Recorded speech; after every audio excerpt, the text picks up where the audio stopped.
Hace 8 días vimos entonces el panorama general de este libro y le hemos puesto a esta serie un título, bueno, Malaquías, que es el título del libro, La necesidad de Cristo.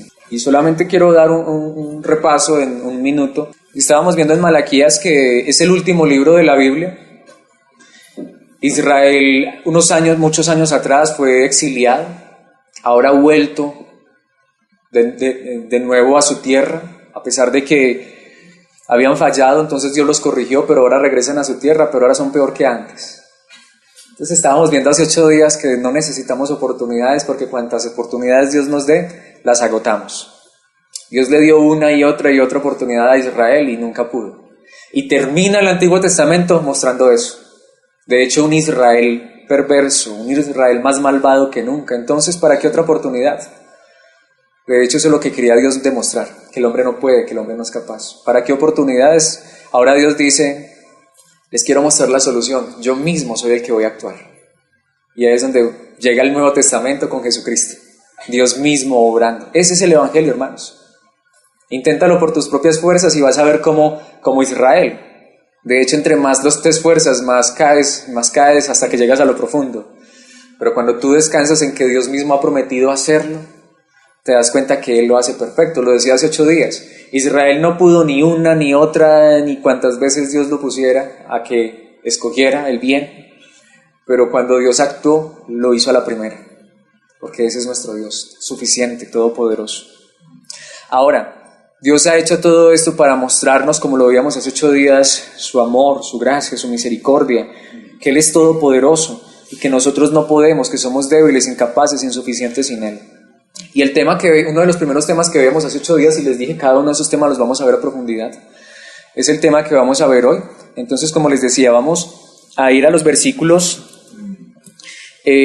capítulo 1 de Malaquías, versículos 2 al 5. Vamos a ver esa primera parte. Vamos a leer la palabra de Dios. Dice la palabra de Dios en Malaquías, capítulo 1, versículo 2, Reina Valera, 1960. Yo os he amado, dice Jehová, y dijisteis, ¿en qué nos amaste? ¿No era Esaú hermano de Jacob, dice Jehová, y amé a Jacob, y a Esaú aborrecí, y convertí sus montes en desolación, y abandoné su heredad para los chacales del desierto? El versículo 4 dice, cuando Edom, es otro nombre para Esaú, dijere, nos hemos empobrecido, pero volveremos a edificar lo arruinado, así ha dicho Jehová de los ejércitos. Ellos se edificarán y yo destruiré, y les llamarán territorio de impiedad y pueblo contra el cual Jehová está indignado para siempre. Versículo 5. Y vuestros ojos lo verán, y diréis, sea Jehová engrandecido más allá de los límites de Israel. Esta es la palabra de Dios, amén. Así que quisiera que nos detuviéramos en estos versículos. Son maravillosos, son increíbles, como toda la palabra de Dios. ¿De qué nos hablan en esencia estos versículos, hermanos? Como les decía hace 8 días, miren, cuando tú y yo lo hacemos, cuando tú y yo lo logramos, ¿qué es lo que normalmente esperamos? Normalmente por estos días, por esta época, muchas personas se están graduando, ¿cierto? Y cuando se están graduando, ¿qué es lo que la gente espera? Que hagan todos los demás, que los feliciten, ¿no? Que les den el regalo, qué bien lo hiciste. Claro, eso es la graduación, te esforzaste, o no, o para usted graduarse no necesita eso. Nada más, ayer me estaban comentando de una familiar que se graduó con honores y le dieron beca y eso, mejor dicho, ¿qué hace uno con esas personas? Las felicita. Fue su esfuerzo, ¿no? Fue su dedicación, fue su trabajo, fue su entrega. Pero esa es la gran realidad. Cuando nosotros creemos que hacemos las cosas por nuestros propios medios y nuestras propias fuerzas, eso es lo que pasa. Estamos esperando que los demás nos alaben, nos digan qué bien lo hiciste. Y no, tristemente nosotros también impulsamos a los demás a lo mismo, esfuérzate. A veces eso es lo que uno hace, por ejemplo, con un muchacho mal estudiante, que le dice, mire cómo fulano, ¿cierto? Saca las mejores notas, usted también puede, usted tiene el mismo cerebro, la misma inteligencia, la misma capacidad. Porque en nuestro medio humano estamos acostumbrados a eso. Pero la gran realidad, hermanos, es que con Dios no funciona así. Dios nos muestra es que separados de Él, nada podemos hacer. Pero la religión normalmente nos lleva al orgullo, a demostrar que sí somos capaces. La palabra de Dios nos muestra todo lo contrario. Somos fracasados. ¿Quién es el hombre para que te acuerdes de él? ¿Quién es el hijo del hombre para que lo visites? Es lo que decía el salmista. En cambio, hoy muchos dicen, usted no sabe quién soy yo. Mejor digamos, no sé quién es usted y ni siquiera me interesa saberlo, ni siquiera quiero saber quién soy yo, porque no hay nada bueno en mí. Mejor nosotros queremos conocer es aquel que es justo, santo y perfecto. Por eso, hermanos, lo que Dios nos quiere enseñar es que Él también quería mostrar algo, y es quizá una de las cosas más grandes, o más que llamarlo cosas, es la esencia más grande de Dios. Lo vimos un poco hace 8 días y quisiera que nos centráramos en ello. Y es que es un tema que hemos estado viendo, pero que lo centramos en el estudio pasado, más que todo en el actuar del hombre. Pero hermanos, lo que Dios quiere mostrar es su amor, el amor de Dios. Un tema tan amplio, un tema que se muestra en la Biblia de manera impresionante, pero un tema que desconocemos mucho. Cuando hablamos del amor de Dios, normalmente pensamos, por ejemplo, que Dios ama a todo el mundo. Eso se dice muy comúnmente, ¿cierto? Dios ama a todos. Dios ama a todos. Lo que Él aborrece, lo que Él odia es el pecado. Y como dijo alguien, entonces ¿a quién va a mandar al infierno? ¿Al pecado o a los pecadores? ¿Sí? Dios nos ama a todos. Ese es el mensaje común que uno escucha. Dios nos ama a todos. De hecho, muchos dicen, Dios nos ama a todos por igual. Alguna vez se me preguntaba eso, ¿cierto? Hoy lo vamos a ver, de hecho, más profundidad. De hecho, muchos dicen, todos somos hijos de Dios. Ese tipo de expresiones. Eso no es cierto. Dios no ama a todo el mundo. Dios no ama a todos por igual. Todos no son hijos de Dios, sencillamente porque el amor no está obligado. Porque Dios no está obligado a amar a todos, porque Dios no está obligado a amar a todos por igual, porque Dios no está obligado a hacer de todos sus hijos, sino que el amor es a quien Él se lo quiere mostrar. Ahora, eso suena fuerte, podríamos pensar, pero, hermanos, ¿a usted alguna vez le han demandado amor? ¿Lo han obligado a querer que ame y eso se puede? Entonces, ¿por qué queremos obligar a Dios a que ame a todo el mundo? Ahora, la pregunta es, ¿merecemos el amor de Dios? Ni siquiera aquellos que por gracia somos objeto de su amor lo merecemos. Es que nadie merece el amor de Dios. ¿Qué merecemos? Castigo, juicio. Eso es lo que nos enseña la Biblia. Lo que tú y yo hemos hecho en contra de Dios, ¿lo soportaría alguien? ¿Una persona? Esa es quizá una de las frases que no está en la Biblia, pero que a mí me han impactado mucho, que la dijo un hombre que ya partió de la eternidad y está con Dios, creo. Y él decía eso, lo que a mí más me impresiona es que Dios sabe todo acerca de mí y aún me ama. Dios conoce todos nuestros errores, todas nuestras fallas y aún nos ama. De hecho, el otro día, el domingo lo decíamos, si aquí pudiésemos exponer todos nuestros pensamientos, sería un escándalo. ¿Cierto? Sería terrible. Todos saldríamos corriendo despavoridos. Y Dios conoce todo eso y aún nos ama. Miren, hermanos, no somos los mejores, porque Dios no quiso mostrarle su amor a los mejores, sino a los viles y menospreciados del mundo. Por eso, hermanos, si Dios quiere, le muestra amor a alguien. Y si no, no es que Dios sea malo, le muestra justicia. Por eso Dios un día va a demostrar que Él es justo. Así que siempre lo he dicho, ¿qué queremos? ¿La misericordia, la gracia, el amor de Dios o la justicia? La misericordia, ¿cierto? Porque si Dios fuera justo con nosotros, ¿qué nos pagaría? Estaríamos perdidos. Miren, hermanos, y eso es lo que Dios en primer lugar le recuerda a Israel. Lo que Dios le recuerda a Israel es te amo. Pero ahí es donde vamos, ¿son todos objeto del amor de Dios? ¿Ama a Dios a todos por igual? Si entendemos lo que de verdad es el amor, ni siquiera tendríamos temor, ni siquiera desconoceríamos que Dios no ama a todos por igual. Porque es que como creemos o tenemos ideas erradas y equivocadas del amor. Pero cuando entendemos lo que es el amor verdadero, de hecho quiero decirle que hay muchos que no quieren el amor de Dios. Se lo aseguro. Si usted le explicara a la gente por la Biblia lo que es el amor de Dios, la gente diría, no, si eso es el amor, yo no lo quiero. Es como lo que hemos visto lo que realmente es el Espíritu Santo. Y muchas personas, si supieran lo que es el Espíritu Santo, lo rechazarían. Bueno, de hecho muchos lo rechazan. Entonces, obviamente, este no es el tema del Espíritu Santo, pero este es el tema del amor. Y lo que quiero es que veamos en estos versículos cómo Dios le dice a Israel lo que de verdad es el amor. Y quiero, y es mi oración, que Dios nos lleve a ser conscientes de ese amor y ver si realmente Dios nos ama. Ese es el propósito en esta mañana por medio de esta enseñanza. Que nos demos cuenta si realmente Dios nos ama. Y si Dios nos ama, la pregunta sería, ¿anhelamos y deseamos ese amor, tal como lo enseña la Biblia? Bueno, eso lo responde cada quien en su corazón. Pero estoy convencido de algo. Y el otro día lo decía, respondiendo a esa pregunta. Aquellos que son objeto del amor de Dios, a esos sí Dios los ama por igual. Aquellos que son objeto del amor de Dios experimentan todas las bondades del amor de Dios. Esto lo vamos a ver en esta mañana en 4 puntos y vamos a ver que si tú eres hijo de Dios y si Dios te ama, sencillamente tú experimentas estas 4 cosas, al menos estas 4 cosas las experimentan. Podríamos decir, y seguro hay mucho más que decir del amor, pero vamos a decir lo que la palabra de Dios dice en este momento en estos 4 versículos, versículos 2 al 5. Así que lo primero que quiero que veamos es que el amor de Dios se muestra o se manifiesta ¿en qué? En la elección. Tú no puedes decir que Dios ama a aquellos que Él no va a salvar. Tú puedes creer que si aquellos que no se salvan son hijos de Dios, ¿quiénes van a estar entonces en el infierno? Los hijos de Dios. ¿Tú puedes creer que los hijos de Dios van a estar en el infierno?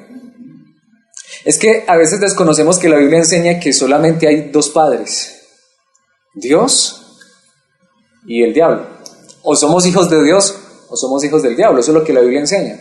De hecho, ahorita Juan me estaba comentando, ¿cierto? Que hay una iglesia por ahí, la iglesia de Satán. Y que el pastor se hace llamar el hijo del diablo. El hijo de Satán. Yo no le alcancé a responder a Juan porque ya estábamos entrando, pero le respondo aquí públicamente, igual se lo comento a todos. Y no solamente él es hijo de Satán, y todos los que no conozcan de Cristo son igual hijos del diablo. Y eso éramos nosotros antes de conocer a Cristo. Esa es la realidad, hermanos, eso suena fuerte. Entonces la pregunta es, ¿son todos hijos de Dios? No. Es que de hecho todos éramos hijos del diablo, eso sí podemos decir. Después de Adán todos nacimos muertos en delitos y pecados, esclavos del pecado, en tinieblas. ¿Y qué es lo que dice la palabra de Dios? Que cuando conocemos a Cristo, por medio de Jesucristo, somos hechos o adoptados en la familia de Dios. Es que tú y yo no somos hijos de Dios por naturaleza. Tú y yo somos hijos de Dios por adopción. ¿Por medio de quién? Por medio de Jesucristo. Y si yo no soy hijo de Dios al creer en Cristo Jesús, soy hijo del diablo. Simple. Ahora, vuelvo y le digo, eso suena terrible, pero es la realidad. Entonces, no todas las personas son hijos de Dios. Y eso es lo que Dios quiere mostrar. Quiero que veamos esto en el versículo 2 y la primera parte del versículo 3. Dios le dice al pueblo de Israel, yo os he amado, dice Jehová. Ahora, hermanos, imagínense que Dios le dice a usted que lo ha amado. ¿Usted cómo se siente si Dios le dice que lo ama? ¿Se sentiría feliz, gozoso? ¿Dios me ama? Es como mucha gente, a veces a la gente, ni siquiera creen en Cristo y Dios lo ama y lo quiere salvar. Una gran contradicción. Si todavía no es salvo, todavía no ha sido manifestado el amor de Dios. Pero mire lo más interesante. Dios le dice al pueblo de Israel, yo te amo, Israel. ¿Y qué le responde Israel? Dice, ¿en serio? ¿En qué nos amaste? ¿De verdad nos amas? Ahora, ¿qué le responde Dios? Sí, yo te amo. Y le responde con una pregunta. ¿No era Esaú hermano de Jacob? Dice Jehová. ¿Y a quién amé yo? A Jacob. Ahora, aquí la palabra amor es sinónimo ¿de qué? De elección. Miren, hermanos, y eso es lo que Israel estaba reclamando. Dios le había hecho 1000 promesas a Israel. Usted lee el Antiguo Testamento y usted dice, Dios mío, todo lo que Dios le prometió a Israel, pero eso nunca se cumplió. ¿Por qué no se cumplió? No por Dios, sino porque Israel no cumplió con su parte. Pero aún así Dios nunca lo desechó. Dios les decía en su palabra, si ustedes hacen esto, vivirán. Pero si hacen esto, morirán, los destruiré, los acabaré. Aún así ellos hacían lo que Dios les decía que no podían hacer y Dios no los destruía. Los disciplinaba, pero no los destruía. Ahora, yo quisiera que nos preguntáramos eso, hermanos. ¿Cuántas veces le has fallado a Dios? ¿Cuántas veces le he fallado a Dios? Y merecería que Él me destruyera. Miren, hermanos, solamente una falla nuestra merecería que Dios nos aplastara bajo su ira. ¿Cuántas veces le hemos fallado? ¿Y por qué no nos ha aplastado? ¿Por qué no nos ha acabado? Sencillamente porque Él nos ha elegido, porque Él nos guarda, porque Él nos ama. Miren, hermanos, dice Dios, y quiero ir a la segunda parte, a la primera parte del versículo 3, dice, y a Esaú, ¿qué? Aborrecí. Entonces, ahora, lo que le digo, mucha gente dice, Dios me ama porque me da muchas cosas. Y si usted lee la historia de Jacob y Esaú, ¿a quién fue el que le fue mal? Humanamente. A Jacob. Al tipo fue el que le tocó salir huyendo de la casa. porque el hermano lo iba a matar. Al tipo fue que por allá se puso a trabajar 7 años por una esposa y le dieron la que no era, le dieron la Lea. Le tocó trabajar otros 14 años y el suegro lo engañaba todo el tiempo. Después salió huyendo y después salió el suegro a perseguirlo. Y cuando ya quedó libre se enfrentó con el ángel de Jehová y quedó cojeando. Y usted mira y dice, uy, no, esa vida de Jacob. Y cuando Jacob se encuentra con Esaú, ¿qué había pasado con Esaú? Prosperidad, mejor dicho. Hasta la rabia se le había quitado. El mal genio quería matar a su hermano. Y dijo, no, hermano, ¿yo qué te voy a matar si no ves todo lo que tengo? Miren, hermanos, esa es la realidad. ¿Cómo vivió Jacob? Como nómada, como prófugo. Vivió todo el tiempo huyendo. ¿Cómo le fue con la familia? Hablamos de las 12 tribus de Israel, pero usted ha leído esa historia, no eran tan buena gente. Imagina que hasta una de las primeras cosas que uno encuentra es que querían matar a José. Bueno, no lo mataron porque uno de los hermanos intervino, pero aún así lo vendieron y no era cualquier familia. Y uno diría, pero ¿qué le dice Dios qué dice Dios? Pero yo lo escogí a él. Ahora, y a Esaú aborrecí. ¿Sabe lo que eso significa? A Esaú lo dejé que hiciera lo que quisiera. Eso es lo que realmente significa. Lo peor que le puede pasar al ser humano es que Dios lo deje que haga lo que quiera, sin que Dios intervenga. Le coloco este ejemplo que usted y yo conocemos. ¿Qué pasa? Deje usted un niño que haga lo que quiera. ¿Cierto? No lo discipline, no lo corrija. ¿Cierto? Eso es lo que Dios dice. Ahora, esa es la verdad.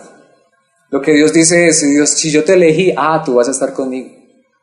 Miren, hermanos, y ahora, lo que le digo, vaya, dígale a la gente eso.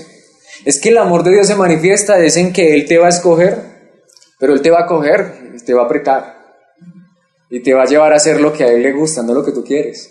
Vaya a ver si la gente quiere eso, pero eso es amor.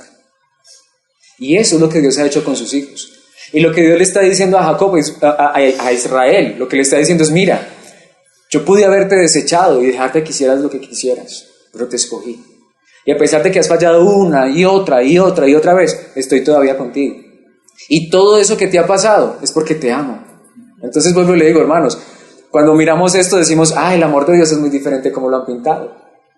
Dios te ama y te va a hacer rico y te va a hacer próspero y te va a sanar toda enfermedad, toda dolencia y mejor dicho, vas a vivir como un príncipe, como un rey en esta tierra. Eso es lo que dicen acerca del amor de Dios. Porque cuando no suceden esas cosas, ¿qué es lo primero que cuestionamos? El amor de Dios. ¿Será que Dios me ama? Y eso es lo que estaba cuestionando el pueblo de Israel. ¿Será que Dios me ama? Y cuando Dios le dice, te amo, no, ¿qué va? Tú no me amas. ¿No ves todo lo que he pasado? Y Dios dice, precisamente por eso. Porque yo te escogí. Mire lo que dice la palabra de Dios. Esto es maravilloso, hermanos. En Efesios capítulo 1, versículos 4 y 5, en la Nueva Traducción Viviente, dice, incluso antes de haber hecho el mundo, Dios nos amó y nos eligió, o nos predestinó. De hecho, me gusta más la palabra predestinación, que de hecho a muchos les choca, pero es bíblica. Pero mire lo que dice, nos amó y nos eligió en Cristo. ¿Para qué? Para que seamos ricos, prósperos, llenos de salud y bienestar y que no nos haga falta nada en esta vida. Para que seamos santos e intachables a sus ojos. Para eso es que Dios elige a personas. Y eso es lo que yo quisiera que te preguntaras en esta mañana. ¿Has experimentado eso? Que Dios te está perfeccionando, que Dios te está santificando, a pesar de que te falte mucho, pero ¿lo experimentas? ¿No está obrando Dios en tu vida para cambiarte y transformarte? A Dios no le interesa darte riquezas, si Él quiere, te las da. A Él no le interesa darte salud, si Él quiere, te la da, porque Él lo puede hacer. Pero a Él lo que realmente le interesa y lo que Él hace con los que escoge es volverlos o convertirlos en santos e intachables, y de eso se trata la lección. De hecho, los que niegan la predestinación o les choca la predestinación es porque dicen, es que esos que se creen predestinados se van a hacer lo que quieren. No, la predestinación tiene que ver con santidad. La predestinación tiene que ver con Dios haciéndonos intachables a sus ojos, perfeccionándonos, purificándonos. De hecho, por eso amo la elección. La elección no es que como somos elegidos y ya somos hijos de Dios, vivamos como se nos dé la gana. Si eres hijo de Dios y quieres vivir como se te dé la gana, adelante, pero atente a las consecuencias, porque eso es lo que vamos a ver en un momentico también. Dios te va a disciplinar, si eres hijo de verdad. Pero lo que me encanta, hermanos, es que la elección es una realidad en la Biblia. Dios eligió a Israel, pero ¿sabes qué es lo más glorioso? ¿Hacías tú parte del pueblo de Israel? pero ahora somos parte del verdadero Israel. Mira lo que sigue diciendo el versículo 5. Dios decidió de antemano adoptarnos, recuerde, somos hijos adoptivos, como miembros de su familia, al acercarnos a sí mismo por medio de ¿quién? De Jesucristo. Tú y yo pudimos haber nacido hace, no sé, 2500 años. Tú y yo pudimos haber nacido por allá siendo indígenas y no haber conocido de Cristo. ¿Por qué conocemos de Cristo? Porque Dios nos eligió desde antes de crear el mundo. Y dice la palabra de Dios, eso es precisamente lo que Él quería hacer, no nosotros. Nosotros nunca lo hubiésemos escogido a Él. Él nos escogió a nosotros y le dio gran gusto hacerlo. Qué glorioso. Ahora, ¿te sientes parte de los elegidos? Quizá tú te preguntes, ¿cómo sé? ¿Cómo estoy seguro si soy elegido? Eso lo vamos a ver en un momento. Pero antes de ir allí, quisiera que viéramos lo que dice Romanos, capítulo 8, versículo 29 en la traducción del lenguaje actual. Desde el principio, miren hermanos, desde el principio, Dios ya sabía a quiénes iba a elegir. ¿Quién es el que elige, Dios o el hombre? Dios. Y ya había decidido, Él es el que decide, que fueran semejantes a su Hijo para que éste sea el Hijo mayor. Cuando Dios nos elige, ¿es para qué? Para que seamos semejantes a su Hijo. ¿Cómo sabes tú si eres una persona elegida? Porque Dios te está perfeccionando y te está llevando a ser como Cristo, está formando en tu vida el carácter de Cristo. Él es el que lo está haciendo. Ahora, lo que les decía, y ustedes de pronto pueden decir, bueno, pero es que yo veo tantas fallas, tantos errores en mi vida, pero eso nos lleva al segundo punto, que lo vamos a seguir viendo en la segunda parte del versículo 3, y es que el amor de Dios se manifiesta ¿en qué? En la relación. Es que no somos perfectos ya. ¿Israel era perfecto? El pueblo de Israel era perfecto, estamos viendo que era terriblemente imperfecto. De hecho, hermanos, una de las cosas más importantes del cristianismo bíblico es esto. Mientras muchos predican un evangelio donde tú tienes que verte perfecto, el verdadero evangelio lo que dice es que somos imperfectos. Y de hecho, entre más tú conoces a Dios, entre más conoces su palabra, entre más conoces su santidad, más imperfecto te ves, más fallas ves en tu vida. Porque el evangelio no es que nosotros somos perfectos, sino que Dios nos está perfeccionando. Ahora, ¿cómo haces tú para corregir algo en alguien que esa persona no ve que está mal? Una de las cosas que más hace Dios en la vida del creyente es mostrarle sus imperfecciones. El verdadero cristiano no es aquel que se siente mejor y se cree mejor que los demás. El verdadero cristiano es el que constantemente está viendo sus errores y sus fallas y se lamenta por ello. Esa es una persona elegida. Esa es una persona escogida, porque ¿sabe qué hace Dios? A esas personas son las que Él salva. Jesucristo lo dijo claramente, yo no vine a salvar a los que se creen justos. Yo no vine a salvar a los sanos. Yo vine a salvar ¿a quién? A los que saben que son pecadores, a los que saben que necesitan un Salvador. A aquellos que ven todas sus imperfecciones y se lamentan por ello y dicen, Señor, solo tú puedes cambiar esto. Así que hermanos, si ves tus imperfecciones, sí, lamentate por ellas, pero corre a aquel que te puede transformar y cambiar. Y esa es la verdadera relación con Dios. Es que yo tengo una relación con Dios porque oro, porque ayuno, porque leo la Biblia, porque me congrego. No, hermanos. Cualquier persona puede hacer eso y no tener una relación real con Dios. La relación real con Dios es día tras día, en cada momento, en cada situación. La relación real con Dios es una relación donde Él nos transforma y nos cambia y nos está moldeando a la imagen de Jesucristo en cada aspecto de nuestras vidas. ¿Qué dice esta segunda parte del versículo 3? Después de decir, y a Esaú aborrecí, mire lo que dice, y convertí sus montes en desolación y abandoné su heredad para los chacales del desierto. De hecho, hay una palabra ahí que yo quisiera que usted y yo resaltáramos, y es esta palabra, mire lo que dice, y convertí sus montes en desolación, y aquí viene la palabra, y esto es bien interesante, y abandoné su heredad. Yo tengo una pregunta nuevamente, y ustedes me dirán, pero es que ya lo he preguntado como 50 veces, ¿cuántas veces le has fallado a Dios? 1000 veces, ¿pero te ha abandonado? ¿Cierto que no? En cambio Dios dijo, a Esaú yo lo abandoné. Hermanos, vuelvo y le digo, lo más terrible que puede experimentar el hombre es el abandono de Dios. Hemos fallado, ¿cuántas veces? Incontables, sin número, pero Dios hasta el día de hoy no nos ha abandonado, porque estamos tú y yo reunidos todavía en su nombre. Si Dios nos hubiese abandonado, ¿sabe qué pasa cuando una persona es abandonada por Dios? ¿Sabe qué sucede con esa persona? Se pierde en la más terrible maldad, sin ningún remordimiento, sin ninguna conciencia, deleitándose y amando lo más terrible de este mundo. Si usted quiere, apunte allí, no lo tengo porque es un pasaje muy extenso. Léase solamente el primer capítulo de Romanos. Por cuanto se negaron a creer en la verdad, Dios les envió un poder engañoso para creer en la mentira. De hecho, los abandonó a sus propios razonamientos. ¿Y qué pasó? Entonces empezaron a adorar ídolos. Entonces empezaron mujeres a acostarse con mujeres, hombres a acostarse con hombres. Empezaron a inventar maneras de pecar. Y no solamente hacían esto, sino que se complacían en los que hacen esto. Se deleitan sin ningún remordimiento. Ese es el abandono de Dios. Cuando tú ves a la gente perdida en el pecado y en la maldad y deleitándose en ello, hasta personas que alguna vez profesaron fe en Cristo Jesús, ¿sabes qué pasó? Dios les dijo, hagan lo que quieran. Pero a nosotros, hermanos, aunque hemos fallado tantas veces, Él no nos vuelve y nos trae a su redil. Esa es una verdadera relación con Dios. Miren, hermanos, cuando Dios escoge a alguien, cuando Dios elige a alguien, vuelvo digo, no es para que esa persona viva como quiera. Cuando Dios elige a alguien, Él lo acerca a sí mismo para que tenga una relación como un padre con un hijo. Una relación tan íntima y tan cercana, claro, como un padre que ama de verdad. Si alguien tristemente no tuvo un padre que le amara de verdad, déjeme decirle, Dios no es así. Dios es un padre que ama, un padre bueno. Y eso fue lo que Dios hizo con Jacob o con Israel. ¿Y qué hizo con Esaú? Haga lo que quiera, mijo. Defiéndase por sus propios medios. El tipo le fue próspero, el tipo le fue súper bien en esta vida, pero tenía a Dios en su corazón. Hermanos, ¿qué es lo más importante? No es tener una relación con Dios. Y esa relación, vuelvo digo, no depende de lo que tú y yo hayamos hecho, no depende ni siquiera de la congregación o de un pastor, depende del único y verdadero pastor, aquel que entregó su vida por sus ovejas. El amor de Dios se manifiesta en la relación. Entonces le hago una pregunta, ¿ama Dios a todo el mundo?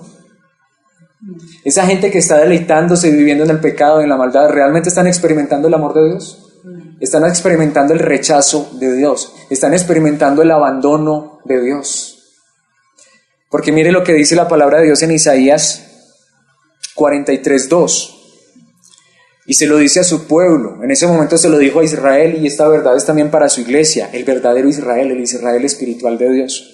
Tú haces parte de Israel realmente, el verdadero Israel. Dios le dice a su pueblo, cuando pases por aguas profundas. ¿Alguna vez te has sentido así? ¿Y qué dice Dios? Vas a pasar por aguas profundas. ¿Pero qué es lo que dice Dios? Yo estaré contigo. Dios nunca ha prometido, si yo estoy contigo, nunca vas a pasar por aguas profundas.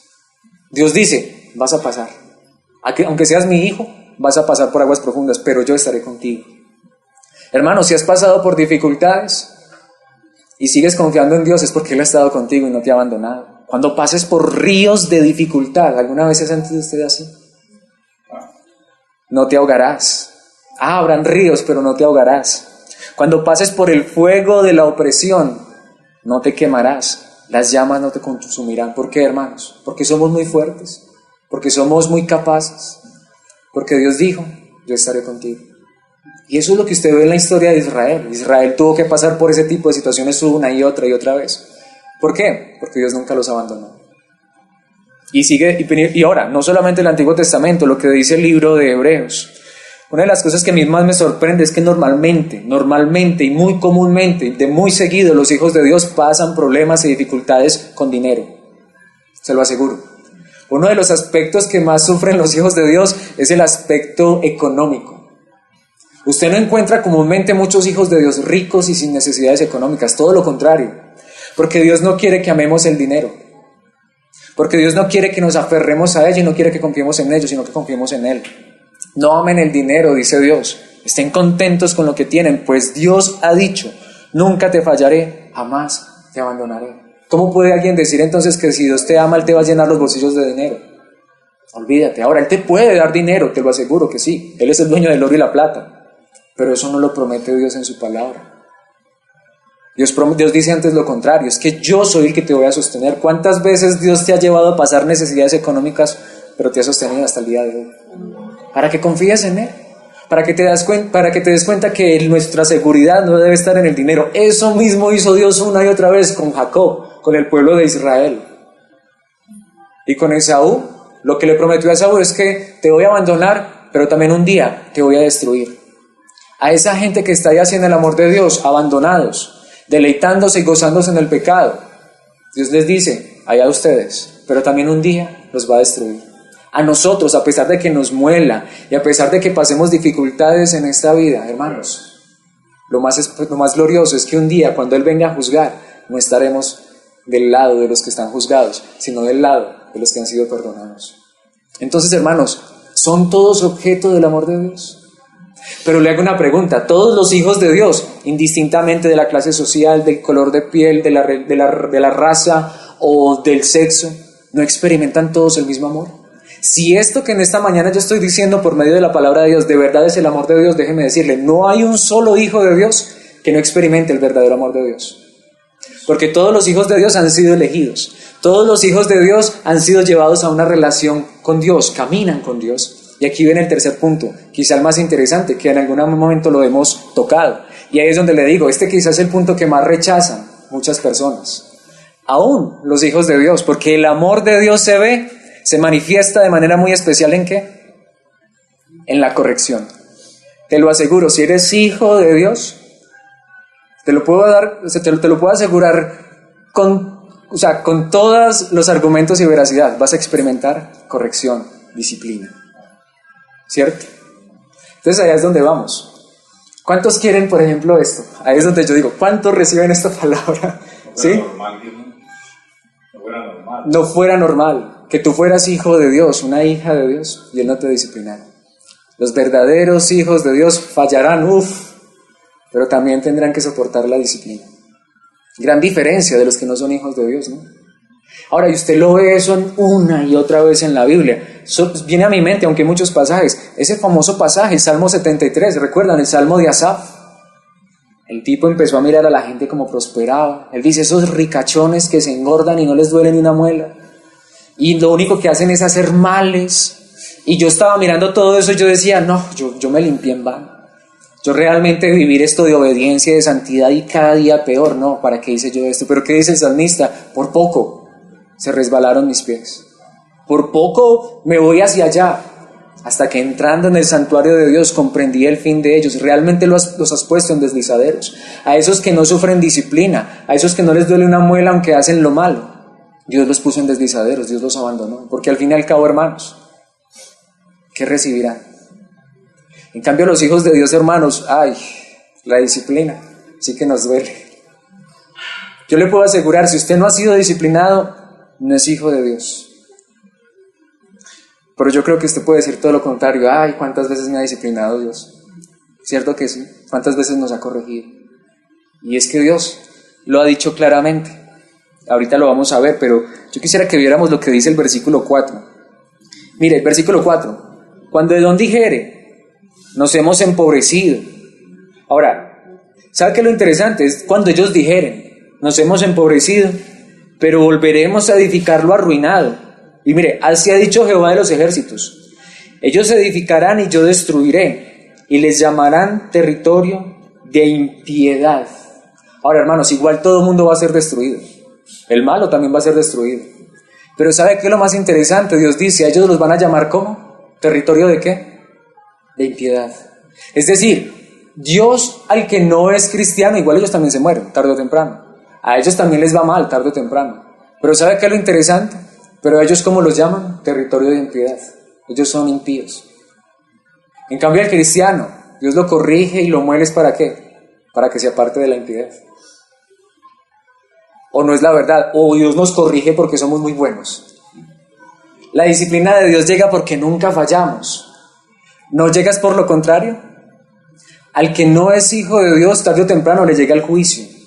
Pero al que es hijo de Dios, esas dificultades les llegan es para disciplinarlo y para que no sea impío, igual que los demás. En cambio, a este pueblo, al que no es el pueblo de Dios, al que Dios aborrece, al que Dios deja, al que Dios abandona, a ellos se les llama pueblo de impiedad. Dice, pueblo contra el cual Jehová, contra el cual Dios mismo está indignado, ¿qué?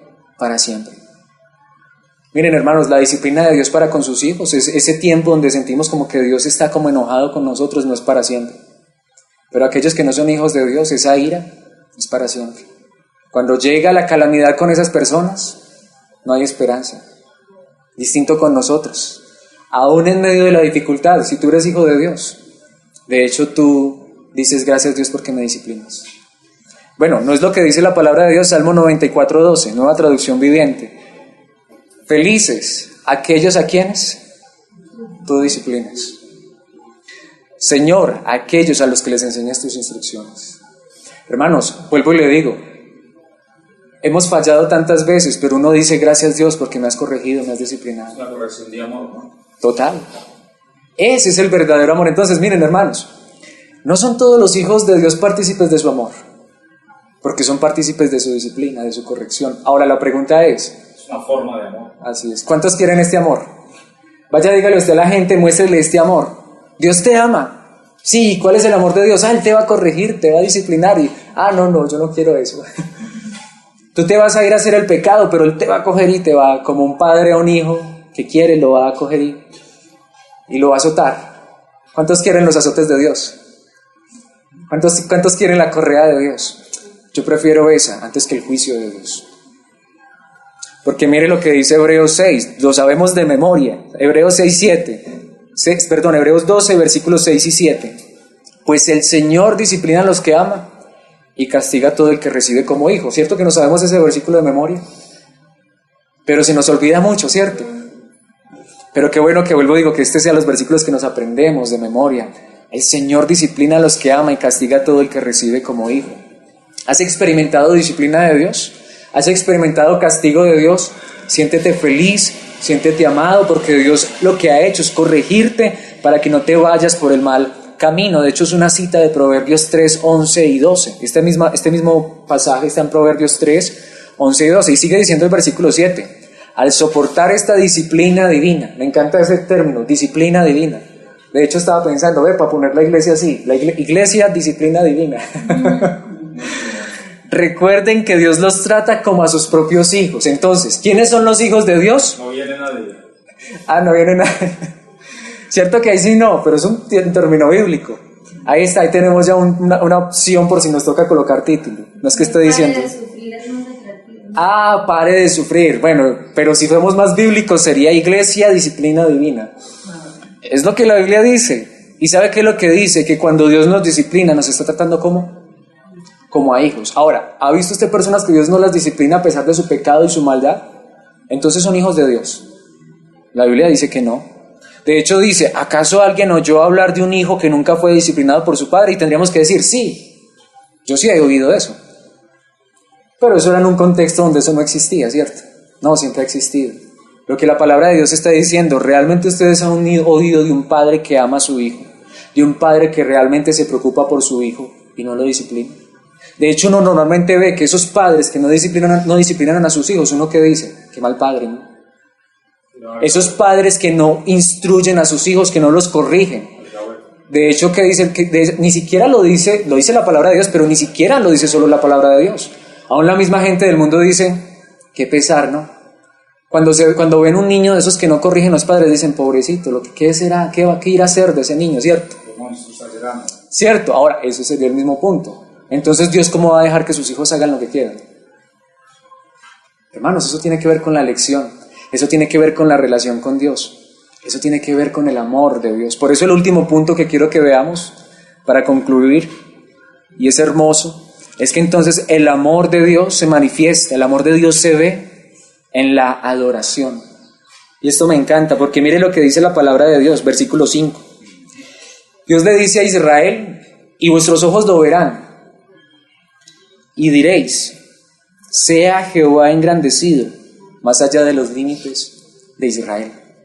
Lo que Dios le está diciendo a Israel, cuando tú veas todo este panorama, cuando veas todas estas cosas, cuando veas por qué te traté así, cuando veas por qué traté a Esaú así, un día tú y yo veremos, y ojalá lo veamos desde ya, que si Dios ha hecho todo esto con nosotros es porque nos ama, si nos disciplina es porque somos sus hijos. Dice la palabra de Dios que cuando tú veas con tus propios eso qué, tus propios ojos eso qué, ¿qué es lo que van a decir? Sea Jehová qué, engrandecido más allá de los límites de Israel. Esto iba a llevar a su pueblo a qué, a adorarlo, a exaltarlo. Y ahora con esto quiero terminar, hermanos. Puedes tú hoy adorar a Dios, exaltarlo y decirle aún gracias por esa disciplina y por esa corrección. Tú hoy puedes decir, Dios, Yo ahora entiendo que la adoración no es cantar canciones bonitas y levantar las manos, sino la adoración es decirte gracias porque me has amado aún en esos momentos que te he fallado. Gracias porque a pesar de mis errores me has corregido, me has disciplinado. ¿Te puedes llevar esto a la adoración verdadera y a exaltar a Dios y decirle gracias? Gracias porque hoy veo que a pesar de esos momentos difíciles, yo sé que tú has estado conmigo, aún en medio de las aguas, de los ríos, del fuego. Hermanos, esto nos debe llevar a adorarlo, exaltarlo, a decir, Dios, hoy veo que aunque yo no era merecedor de ser tu hijo, me escogiste sin merecerlo. Gracias Dios por esto. Porque mire lo que dice este versículo que me encanta, de Ezequiel 36, versículos 26 y 27. Dios prometió entonces a su pueblo, y nosotros somos parte de ese pueblo, les daré un corazón nuevo y pondré un espíritu nuevo dentro de ustedes. Les quitaré ese terco corazón de piedra y les daré un corazón tierno y receptivo. Lo que la palabra de Dios dice es que cuando Dios toma a una persona por hijo, le da un corazón tierno, un corazón receptivo, un corazón que lo adora, que lo exalta, un corazón que ama la obediencia. Dice el versículo 37, pondré mi espíritu en ustedes para que sigan mis decretos y se aseguren de obedecer mis ordenanzas. Entonces, ¿son todos objeto del amor de Dios? ¿Todo el mundo está obedeciendo a Dios, anhelándolo, deseándolo? Porque entonces todo Chinchiná, por ejemplo, no está en este momento reunido en una iglesia para adorarlo, para servirlo, para exaltarlo. Porque no todos los seres humanos del mundo están en este momento preocupados por hacer las cosas bien, por hacer lo bueno. ¿Sabe usted cuántos en este momento lo que están haciendo es, como vimos en el Salmo, tramando su fechoría del día? ¿Sabe ustedes cuánto en este momento lo que están haciendo es tramando cómo quitarle a las personas sus posesiones, sus cosas? ¿Y por qué estamos nosotros aquí en esta mañana reunidos, anhelando y deseando vivir para Dios? ¿Por qué nosotros nos arrepentimos de nuestros errores y nuestros pecados? Porque Dios ha sido bueno. Hermanos, esto debería llevarnos a la alabanza, a la adoración, a exaltar a Dios. Como lo dice el apóstol Pedro, y con este versículo termino, que toda la alabanza sea para Dios, el Padre de nuestro Señor Jesucristo. ¿Por qué toda la alabanza es para Él? Porque, hermanos, entendemos que la salvación no es por nosotros. Dice, es por su gran misericordia que hemos nacido de nuevo. Porque Dios levantó a Jesucristo de los muertos. Ahora vivimos con gran expectación. Primera de Pedro, capítulo 1, versículo 3. Cuando uno entiende esto, uno puede decir, Dios te alabo. Dios te doy gracias por corregirme. Dios te doy gracias por disciplinarme. Dios te doy gracias por tu amor. Hermanos, este es el amor de Dios. Como les decía, al principio, cierto, les dije algo, y yo creo que ahora lo podemos responder por medio de la palabra de Dios. ¿Puedes ver entonces cuál es el amor de Dios? ¿Es difícil entender si Dios me ama o no? ¿Cierto que es fácil? Es fácil ver si Dios me ama. ¿Cómo sé si Dios me ama? Bueno, soy parte de los elegidos. Pero ¿cómo sé si soy parte de los elegidos? Tengo una relación con Dios. ¿Y cómo sé si tengo una relación con Dios? Me corrí. Y a pesar de todo eso, lo alabo, lo adoro. ¿Cuántas personas cuando ha venido un problemita, una calamidad, lo primero que hacen es ¿qué? Renegar de Dios? Hermanos, estas son las características indiscutibles de aquellos que son hijos de Dios, aquellos que son objeto de su amor. Entonces te pregunto para que te respondas en tu corazón, ¿puedes ver el amor de Dios? ¿Experimentas que eres parte de su iglesia, de sus escogidos? ¿Cómo saber esto? Entonces vuelvo y te digo, ¿tienes una relación con Dios? ¿Lo amas? ¿Quieres obedecerle? ¿Has experimentado que Él te corrige? ¿Lo adoras? No con canciones, sino con tu vida. Así como a veces has fallado tantas veces, pero también puedes decir que has vivido momentos de obediencia por su gracia. Hermanos, ¿podemos darle gracias a Dios por este amor? Y de hecho, digámosle, Dios, muéstrame cada día más este amor. Y que lo amemos a Él cada día más por estas verdades maravillosas. Padre celestial, eterno Dios, gracias en esta mañana, Padre, por enseñarnos acerca de tu amor. Gracias, Dios, porque ni siquiera estuviésemos reunidos en esta mañana si tú no nos hubieses escogido, Padre Santo. Y saber que nos has elegido no nos hace sentir orgullosos ni nos hace sentir mejor que otras personas. Igual hay muchos que en este momento no te conocen, pero ¿qué sabemos nosotros? Y también los has elegido y estás obrando en sus corazones. Pero hoy lo que queremos es darte gracias, Padre, porque estábamos lejos de ti. Caminábamos, Señor, como Esaú, viviendo para las cosas de este mundo, deleitándonos y gozándonos en el pecado y en la maldad. Muchas veces hasta sintiéndonos mal, no por el pecado, sino por no poder hacer las cosas que anhelábamos y deseábamos en nuestro corazón. Pero gracias, Padre, porque Nos has mostrado tu amor al escogernos, al elegirnos desde antes de la fundación del mundo. Si hoy estamos conociéndote por medio de tu palabra, es porque tú nos has atraído hacia Cristo Jesús, porque nadie puede ir a ti si tú no le trajeres. Nadie puede ir a Cristo si el Padre que envió a Cristo no le llevare hacia Él. Y solamente cuando vamos a Cristo vamos al Padre, porque Él es el único camino, verdad y vida. Gracias Dios por esta verdad y gracias porque nos has puesto en la relación correcta, pero no por lo que nosotros hemos hecho, al contrario, si fuera por lo que nosotros hiciéramos, estaríamos tan lejos, Dios. Pero tú nos has llevado a una relación correcta por el sacrificio de Cristo Jesús. Y experimentamos esto no porque nuestros bolsillos estén llenos de dinero, no porque tengamos la salud perfecta, o no porque tengamos abundancia y prosperidad. Muchas veces carecemos de estas cosas, pero sabemos, Dios, que somos tus hijos y nos amas porque nos corriges, porque nos disciplinas. Y de hecho te pedimos, Padre Santo, que si en algún momento nos desviamos, que nos vuelvas al camino. No importa si nos tienes que corregir, no importa si nos tienes que disciplinar, no importa si nos tienes que castigar, pero queremos experimentar este amor, porque al fin y al cabo, Señor, esto solamente son pruebas de tu gracia y de tu misericordia. Porque un día, Señor, aquellos que rechazaste y que abandonaste, ellos solamente recibirán tu justicia, pero por tu gracia nosotros recibimos solamente misericordia, solamente bondad. Por eso te adoramos, Dios, por eso te exaltamos, por eso engrandecemos tu santo y bendito nombre, porque a pesar de nuestras fallas y de nuestros errores no nos has abandonado. Y lo más glorioso y lo más hermoso es que sabemos que nunca lo harás hasta el final. Por eso te damos gracias y te alabamos, porque la salvación es segura por tu obra, Señor. Lo que hiciste en esa cruz, Cristo Jesús, pero lo que sigues haciendo en nuestras vidas, mostrándonos amor verdadero. Una última petición, Dios, que podamos nosotros vivir a la luz de esta verdad y compartir con otros lo que es el verdadero amor. Que podamos hablar de un amor puro y verdadero y sincero, y que cada que veamos esta verdad podamos decir gracias porque nos amas. Gracias por este tiempo, gracias por cada uno de mis hermanos, y que siempre este amor, Señor, inunde nuestro corazón y nuestras vidas, aunque no lo merezcamos. En Cristo Jesús te lo rogamos, por gracia. Amén y amén.